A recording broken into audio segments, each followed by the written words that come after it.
Hi guys, how are you? Welcome back to Gold Experience C1. I hope you're well and I hope you're keeping busy. Okay, very important in these times to keep you busy. And I'm certainly going to keep you busy this week. Today we're going to talk about different things that can be taught at school. Which school subjects do you think are considered traditional academic subjects? Yeah, things like maths and science, history, and so on. I'm sure your school teaches you these. But what about things which foster, that's encourage creativity? Are there many subjects at school which do this? Perhaps you have individual teachers that do it, but subjects, I don't know. Or maybe some which are employment focused. Obviously getting to university will help you, but are there any skills that they teach you at school which prepare you for your working life, for example, or perhaps are more practical?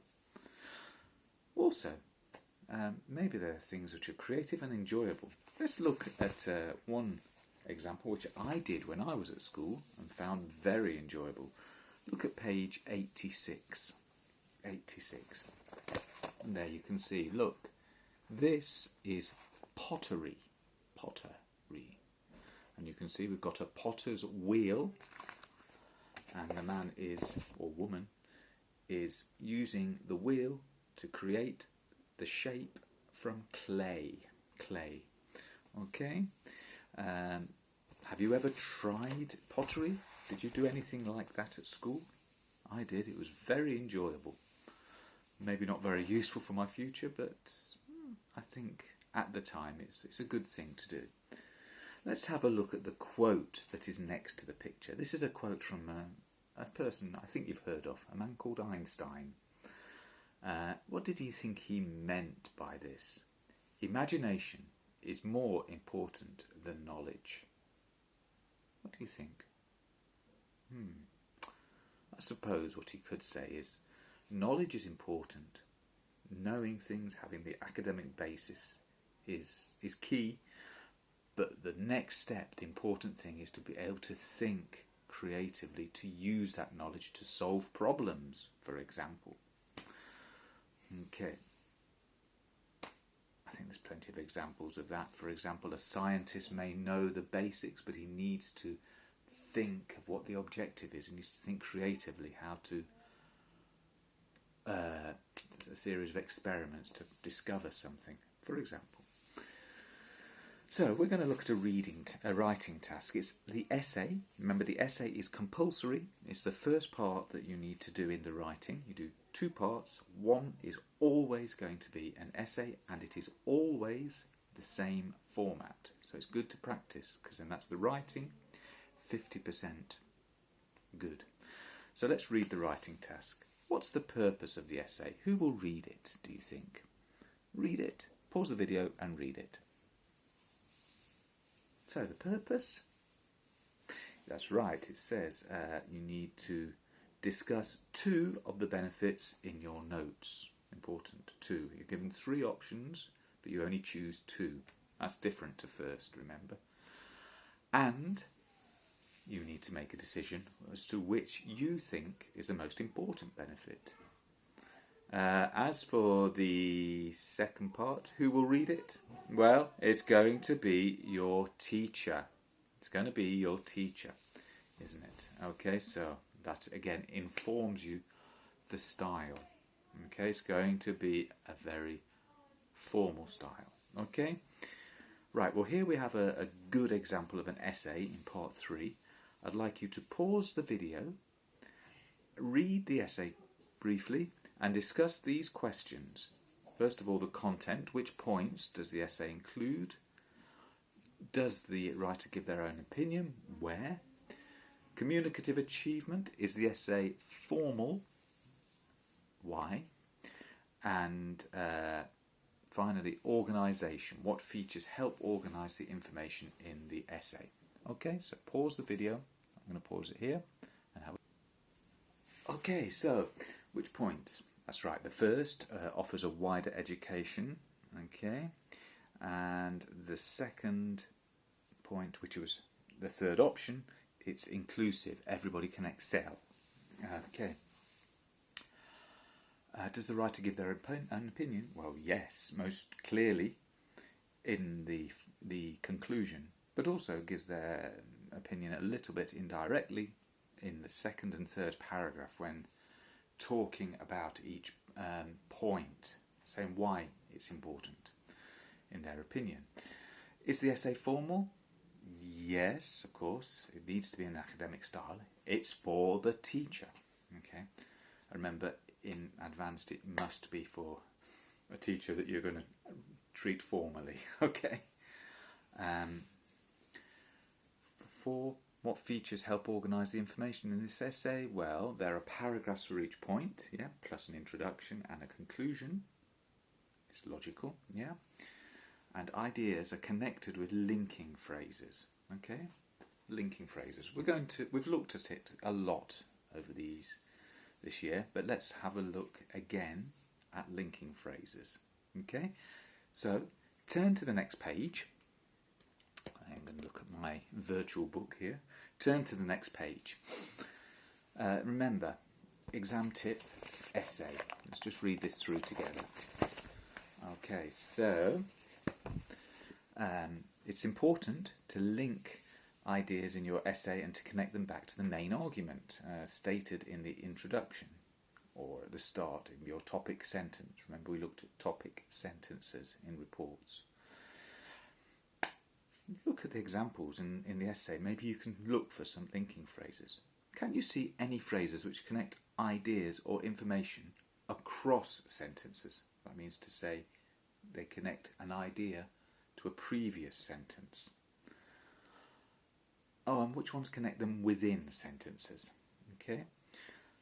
Also, which phrases introduce information and which ones indicate the writer's attitude or points of view. Okay? Sounded like thunder.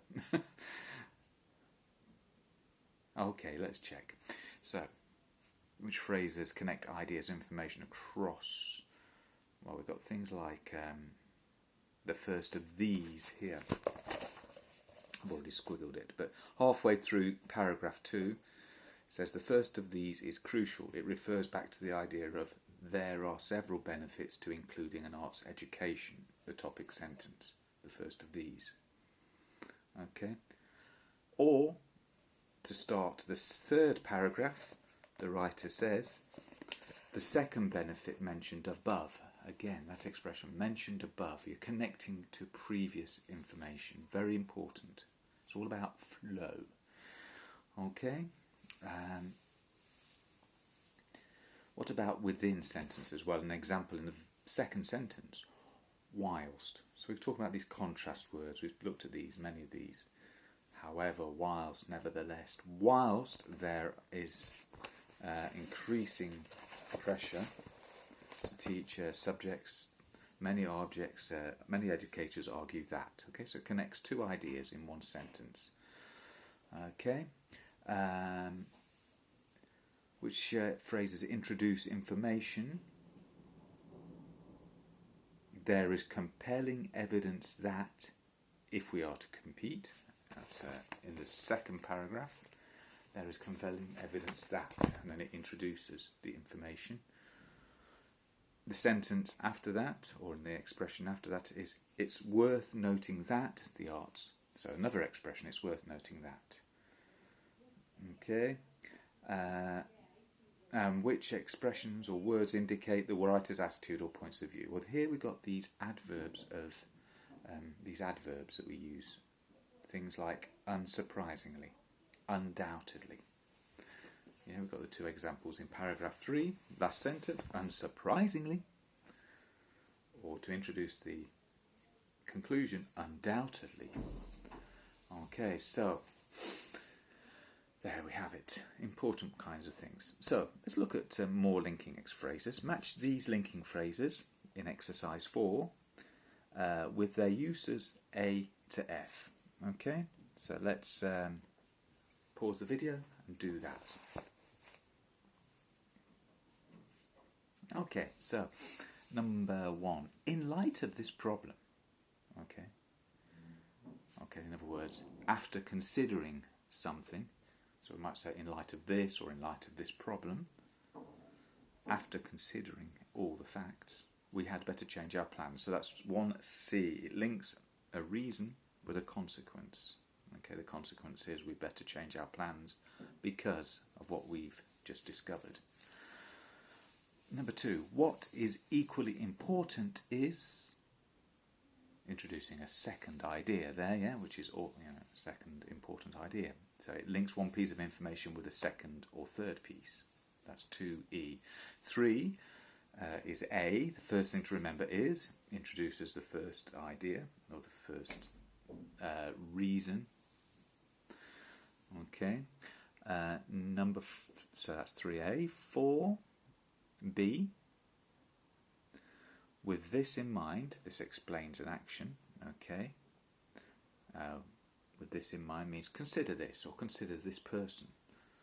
Or you might use the name. With John in mind, I chose this. I chose this place. With this in mind, we decided to create, and this is the result.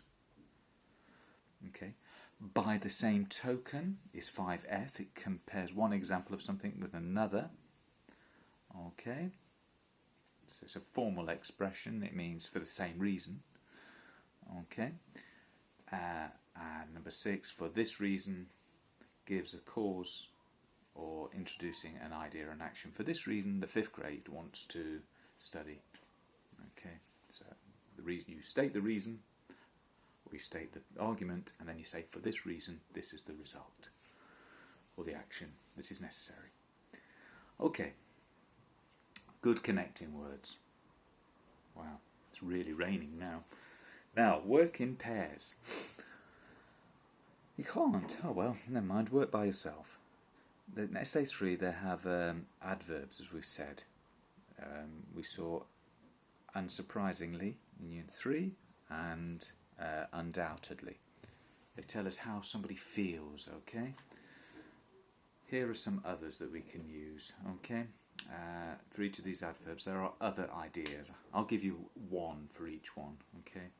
There's no need to think of too many. Critically, there, significantly or importantly, okay? That introduces something important. Essentially, fundamentally, okay? To introduce the basic idea of something. Surprisingly, shockingly, remarkably. Okay, there's 2 examples there. You should note these down, okay? Try and use them when you write, even when you speak. Undoubtedly. Absolutely. Undeniably. Okay, there's a good word for you. Undeniably. Good to remember some of these as well for the use of English. When we're making the word formation, they come up. Okay, so if we think about those linking words, the way they help us organise our paragraphs and our writing, now it's your turn to prepare and finish a writing task for me, okay? So let's look at the task. So you've had a class discussion. Benefits of teaching practical skills. The first one was the teaching the arts, okay? Perhaps not so practical. Practical life skills at school. And these are notes that you've made. So you've got 3 ideas. Practical life skills are needed as soon as you leave school. So perhaps important for everybody. Opportunity to learn early. Okay? Allows focus on work or study. You have some opinions. Remember, these opinions you can use, okay? They can help you think of ideas if you have no ideas. But you must paraphrase and must change them. Okay, different ideas there. Read the ideas. So, now what you need to do, you need to decide. Let's follow the steps in part 6, okay? Decide which 2 points you want to refer to. Put a mark next to them. so that you remember to include both of them. I know you would. Think of a reason which helps you support this point. Okay. Remember, you can use the notes, but you can always use the opinions expressed, but remember to change them. Decide, you've chosen two, which is the most important, okay? Why? So now you've got the main body and the conclusion. Now think about a general introduction. Okay, I mean, you've got lots of standards like they're used in the essay that we've got. Today there is increasing debate about how, or nowadays many people argue that. Okay, that sort of generic sentence where you just introduce the subject. Maybe use a rhetorical question. However, what are the benefits of teaching practical life skills, or what are the most important benefits? You could use a rhetorical question at the end of your introduction. Introduction should, at this level, be 2, maybe 3 sentences. Okay? Think about your conclusion. Remember, you've already decided which is the best. Remember, you need to make it persuasive. Okay? So, now you need to write your essay in around 220 to 260 words. Try and use some of these linking expressions and adverbs of attitude, okay, in your text. It would be very good if you could. When you've finished, remember the examiner is looking for these 4 points. If we look at 8, this is how the examiner will mark your work. Okay, so content, make sure you've chosen 2. Make sure you explained why with examples if necessary. And make sure that you clearly state which one you think was the most important and why. Okay? Obviously both are important, but you must say why you think one is the most important, is maybe undeniably for this reason. Make sure you use formal language, okay? What does that mean? Try and avoid too many contractions, no expressions. Don't start sentences with well or but.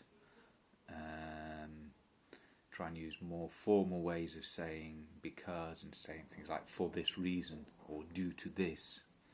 That sort of thing. Okay? Probably avoid phrasal verbs in general. Language. Did you sometimes use adverbs to show your attitude? I hope you did. Okay, have you used a good combination of language? No mistakes. Okay, make sure everything agrees. No third person. No things like people is. Okay, that sort of thing. Word order is good. And finally, did you use a range of linking phrases? Okay. Maybe you could highlight 2 or 3 from the exercise 4, okay, and make a special effort to include 2 or 3 from there, okay. Right, so we shall stop there. Please send me your essays. I've got nowhere to go, so it'll be nice for me to have something to read. Thank you for those of you that have sent the Easter exam task. I shall be looking at those, or I shall continue to look at those and get back in touch with you. Keep well, and I shall see you on the next day, which in theory is Thursday. Alright, goodbye.